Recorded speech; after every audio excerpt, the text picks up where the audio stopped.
নমস্কার বন্ধুরা, কেমন আছেন সবাই? মাঝে মাঝে ভালো মন্দ কিছু খেতেও ইচ্ছে করে না, তখন মনে হয় সিম্পল কিছু খাবার দিয়েই ভাতটা খাওয়া যাক। তাই আজকে বানিয়ে নিচ্ছি ডিম ভর্তা। এইভাবে ডিম ভর্তা বানালে খেতে কিন্তু দারুণ লাগে, তাই ভাবলাম রেসিপিটা আপনাদের সাথে একটু শেয়ার করে নিই। প্রথমেই আমি আলুটাকে এইভাবে গোল গোল করে কেটে নিয়েছি, তার মধ্যে নুন হলুদ মাখিয়ে নিয়েছি। এবার আলুগুলোকে কিন্তু ভালোভাবে ছাঁকা তেলে একটু ভেজে নেব। আমি ছাঁকা তেল বলতে একদম ডুবো তেলে ভাজছি না, তবে এপিট ওপিট ভালোভাবে লাল লাল করে আলুগুলোকে কিন্তু ভেজে নিচ্ছি। এইভাবে আলু ভেজে নিলে খেতে কিন্তু দারুণ লাগে।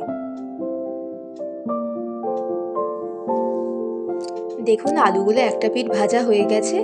এরপর আর একটা পিঠ উল্টে দিলাম, দিয়ে এই পিঠটাও ভালোভাবে লাল করে ভেজে নেব। আপনাদের কার কার বাড়িতে এরকম ডিম ভর্তা হয় অবশ্যই জানাবেন কিন্তু। আমি আগে এরকমভাবে ডিম ভর্তা কোনোদিনও খাইনি, তবে আমিও এক জায়গা থেকে দেখে শিখেছি যে এরকমভাবে ডিম ভর্তা করলে খেতে নাকি খুবই ভালো লাগে।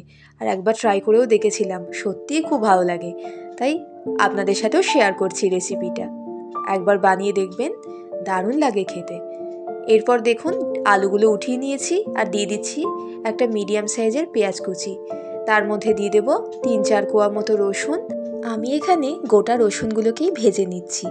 আর দিয়ে দিচ্ছি একটা চেরা কাঁচা লঙ্কা, মাঝখান থেকে এইভাবে ফাটিয়ে দিয়ে দিলাম।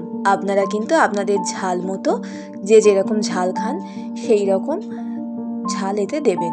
আমি একটা কাঁচা লঙ্কাই ব্যবহার করছি। দেখুন, পেঁয়াজ রসুন আর কাঁচা লঙ্কাটা ভালোভাবে ভাজা হয়ে গেছে। এখানে আলুটাও কিন্তু ভেজে নিয়েছি একদম ভালোভাবে, আর ডিমটা সিদ্ধ করে নিয়েছি। এইবার মেখে নেওয়ার পালা।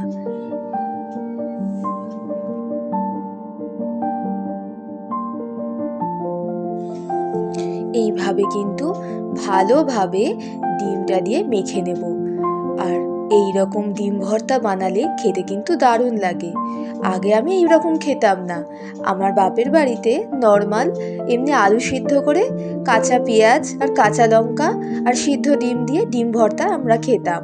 কিন্তু এইভাবে খেলে স্বাদটা কিন্তু দারুণ হয়। আর ওপর দিয়ে ডিম ভর্তাটা দিয়ে দিচ্ছি একটুখানি ধনেপাতা কুচি, আর দিয়ে দেব কাঁচা সর্ষের তেল, আর পরিমাণ মতো একটুখানি নুন দিয়ে দিচ্ছি। আলুটার মধ্যে নুন মাখিয়ে ভেজেছিলাম, পেঁয়াজটা ভাজার সময় একটু নুন দিয়ে দিয়েছিলাম তেলেতে, কিন্তু খেয়ে দেখলাম যে নুনটা একটু পরিমাণে কমই হয়েছে, তাই জন্য আবারও একটু স্বাদ মতো নুন দিয়ে ভালো করে কিন্তু মেখে নিচ্ছি। আপনারাও একবার এই রকমভাবে ডিম ভর্তা বানিয়ে দেখবেন, দারুণ লাগে। কিছু কিছু সময় ভালো মন্দ কিছু খেতে না ইচ্ছে করলে ভাতের সাথে এরকম ডিম ভর্তা বানিয়ে খেয়ে দেখবেন, সত্যিই খেতে ভালো লাগে। রেসিপিটি ভালো লেগে থাকলে একটা লাইক করে দেবেন আর কমেন্টে জানাবেন কেমন লাগলো। আর চ্যানেলে নতুন হয়ে থাকলে সাবস্ক্রাইব করে রাখার অনুরোধ রইল।